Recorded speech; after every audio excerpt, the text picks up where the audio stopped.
Vous vous demandez comment mesurer et maîtriser la masse salariale de votre entreprise? Dans cette vidéo, je vous explique simplement ce que c'est, comment la calculer et surtout comment la piloter de façon stratégique.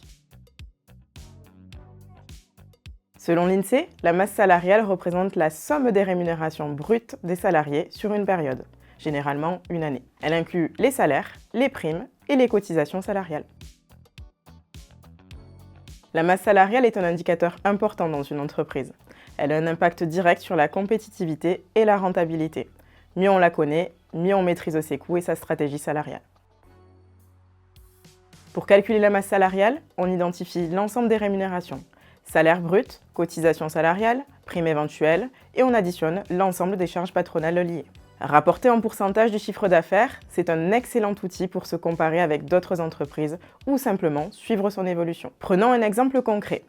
Imaginons une entreprise avec 50 salariés, chacun payé 2 500 € bruts plus 300 € de prime par mois et un taux de cotisation patronale de 30%. La masse salariale mensuelle brute est égale à 50 fois 2500 plus 50 fois 300 fois 1,3 égale 140 000 €. Sur l'année, cela donne 1 680 000 €.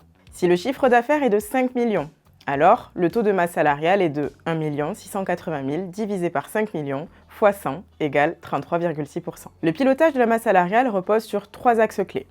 Proposer une politique salariale attractive, construire une grille salariale adaptée à son modèle économique et avoir une taille d'effectif cohérente avec la charge de travail.